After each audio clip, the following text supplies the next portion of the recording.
যারা জনগণের টাকা লুট করেছে, যারা ব্যাংক লুট করেছে, গণ অভ্যুত্থানের পরেও তারা কিভাবে এখনো তাদের মিডিয়া কিভাবে জনগণের বিরুদ্ধে, গণ অভ্যুত্থানের বিরুদ্ধে কথা বলতে পারে।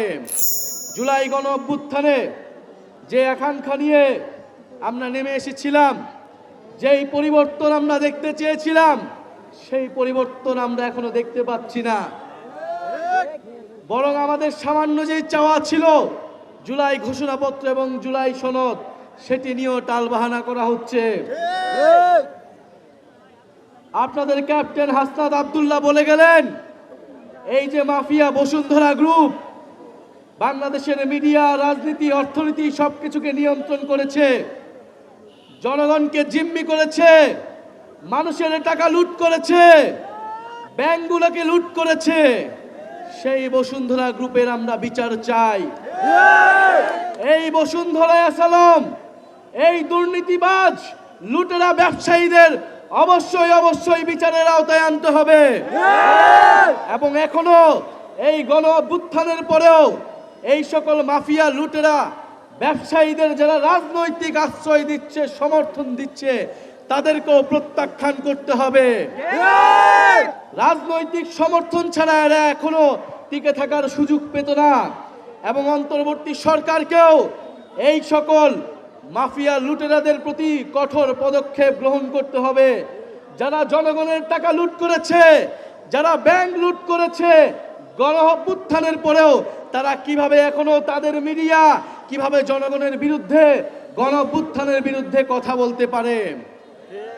প্রিয় সিরাজগঞ্জবাসী, এই জুলাই গণ অভ্যুত্থানের পরে আমরা বলেছিলাম যে একটি বৈষম্যহীন বাংলাদেশ আমরা গড়ব। তরুণদের নেতৃত্বে একটি বাংলাদেশ তৈরি করার স্বপ্ন আমরা দেখি এখনো। আপনারা যারা মুরব্বীরা রয়েছেন, আপনারা যারা মা বোনেরা রয়েছেন, আপনাদের কাছে আমরা দোয়া চেতে এসেছি, সমর্থন চাইতে এসেছি। জুলাই গণ অভ্যুত্থানে শেখ হাসিনার জুলুম থেকে বাংলাদেশের মানুষকে মুক্তি দিতে আমরা কোনো আপোষ করিনি। আমরা জীবনের সর্বোচ্চ ঝুঁকি নিয়ে মাঠে ছিলাম। আপনাদের সন্তানেরা মাঠে ছিল, পুলিশের বুলেটের সামনে বুক পেতে দাঁড়িয়েছিল। এখন আমরা যারা জীবিত আছি, আপনারা যারা জীবিত আছেন, আপনার আমার দায়িত্ব সেই সকল মানুষরা যারা শহীদ হয়েছে তাদের আকাঙ্ক্ষাকে বাস্তবায়ন করা, তাদেরকে সেই প্রকৃত মর্যাদাটা দেওয়া। প্রিয় সিরাজগঞ্জবাসী, আমরা বলবো, ফ্যাসিবাদের সময়, শেখ হাসিনার সময় যে ভয়ের সংস্কৃতি তৈরি হয়েছিল, সেই ভয়ের সংস্কৃতির বিরুদ্ধে গিয়ে গণ অভ্যুত্থান তৈরি হয়েছে। যারা গণ অভ্যুত্থান করেছে এই প্রজন্ম কাউকে ভয় পায় না। যারা পুলিশের বুলেটের সামনে থেকে ফিরে এসেছে, যারা নির্ঘাত মৃত্যুর মুখ থেকে ফিরে এসেছে, তারা কাউকে ভয় করে না, তারা কাউকে পরোয়া করে না। সুতরাং সেই ভয়ের সংস্কৃতি যারা আবারও ফিরায় আনতে চায়, তারা খুবই ভুল করছে, খুবই বোকামি করছে।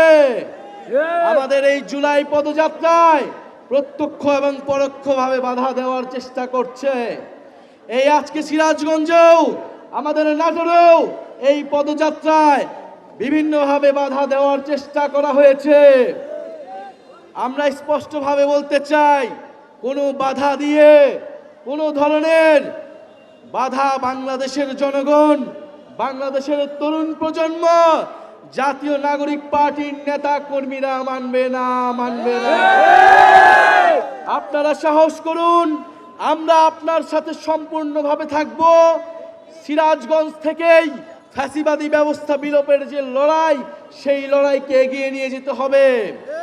আমরা চাই সিরাজগঞ্জ যেভাবে গণ অভ্যুত্থানে পথ দেখিয়েছিল, নতুন বাংলাদেশ পুনর্গঠনের যে লড়াই, সেই লড়াইতেও সিরাজগঞ্জ পথ দেখাবে।